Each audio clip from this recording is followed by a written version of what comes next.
நம்ம Ashwin sweets and snacks export பண்றதுக்கு 7373041434 மற்றும் www.ashwinsweets.com கான்டாக்ட் பண்ணுங்க.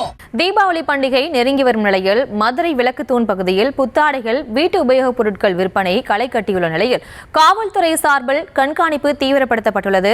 இது தொடர்பான கூடுதல் விவரங்களோடு நேரலையில் நம்முடன் இணைகிறார் எமது செய்தியாளர் பாலமுருகன். அவரிடம் பேசலாம். பாலமுருகன் வணக்கம். தற்போது தீபாவளிக்கு இன்னும் 2 நாட்களே இருக்கக்கூடிய நிலையில அங்க கடை வீதிகள்ல மக்கள் கூட்டம்லாம் எந்த அளவுக்கு இருக்கு? வியாபாரிகள் தரப்பில இருந்து என்ன சொல்றாங்க? விவரம்.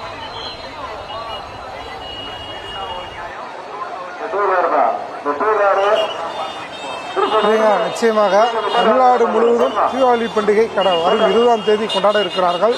இன்னும் 3 நாட்கள் உள்ள நிலையில் மதுரை விளக்குத்தூண் பஜார் பகுதியில் முக்கிய பகுதியான மேலமாசி வீதி, கீழமாசி வீதி, வடக்கு மாசி வீதி, தெற்கு மாசி வீதி ஆகிய பகுதிகளில் ஜவுளி பொருட்கள் மற்றும் வீட்டு உபயோகப் பொருட்கள், எலக்ட்ரிக்கல் பொருட்கள், நகைக்கடை பொருட்கள் ஒரே பகுதியில் இருப்பதால் அண்டைய மாவட்டமான விருதுநகர், தேனி, திண்டுக்கல் ஆகிய மாவட்டங்களிலிருந்து பொதுமக்கள் வீட்டுக்கு தேவையான புத்தாடைகள், ஜவுளி பொருட்கள் வாங்க வருகை தந்திருக்கிறார்கள்.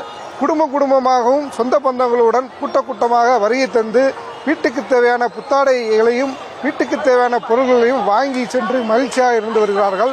இந்த பகுதியில் காவல்துறை சார்பில் தீவிர பாதுகாப்பு பணியில் ஈடுபட்டு வருகிறார்கள். அதேபோல் இப்ப விளக்குத்தூண் பகுதியில் காவல் உதவி மையம் அமைத்து தீவிர கண்காணிப்பு பணியில் ஈடுபட்டு வருகிறார்கள். விளக்குத்தூண் பகுதியில் 100க்கும் மேற்பட்ட சிசிடிவி கேமராக்கள் பொருத்தி ஆட்கள் நடமாட்டத்தை தீவிரமாக கண்காணித்து வருகிறார்கள். அதேபோல் இப்பகுதியில் 300க்கும் மேற்பட்ட காவல்துறையினர் சீருடையிலும் சீருடை இல்லாமலும் மக்களோடு மக்களாக பாதுகாப்பு பணியில் ஈடுபட்டு வருகிறார்கள். எந்த அசம்பாவிதமும் நடந்துவிடக்கூடாது என்பதற்காக காவல்துறையினர் தீவிர பாதுகாப்பு பணியில் ஈடுபட்டு வருகிறார்கள். அதேபோல் பொதுமக்கள் கொண்டு வரும் பொருட்களையும் பணத்தையும் பாதுகாப்பாக வைத்துக் கொள்ள வேண்டும் என்று ஒலிபெருக்கி மூலமாகவும் காவல்துறை தொடர்ந்து அறிவித்து வருகிறார்கள். அதேபோல் இப்பகுதியில் வரும் 20ஆம் தேதி தீபாவளி பண்டிகை நடைபெறுவதால் 19ஆம் தேதி இரவு முழுவதும் கடை நடைபெறும் என்று மாநகர காவல்துறை ஆணையர் தெரிவித்திருக்கிறார்கள்.